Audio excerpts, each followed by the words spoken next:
The American Yawp, Chapter 17. By the end of the Civil War, the West had become legendary in the eastern states.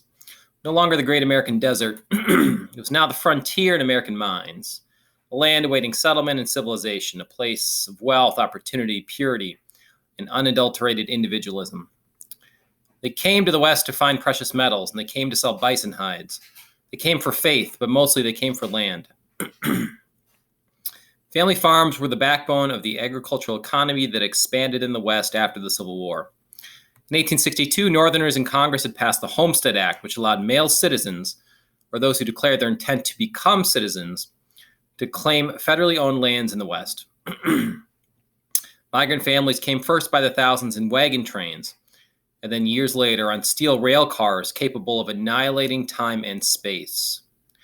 These railroad lines would soon stitch the vast regions of the nation into one network, enabling the great cattle drives from the Southwest to Chicago, where slaughterhouses prepared meat for booming appetites on the East Coast, fed again by rail. In the face of unstoppable Western settlement, Thomas Jefferson's old dream that Indian groups might live isolated in the West was, in the face of this new American expansion, no longer a viable reality. Political, economic, and even humanitarian concerns intensified American efforts to isolate Indians on reservations. Although Indian removal had long been a part of federal Indian policy, after the Civil War, the United States government redoubled its efforts. If treaties and other forms of persistent coercion would not work, more drastic measures were deemed necessary. Against the threat of confinement and the extinction of their traditional ways of life, Native American groups battled the American Army and the encroaching lines of American white settlement, with massacres and tragedy staining these years.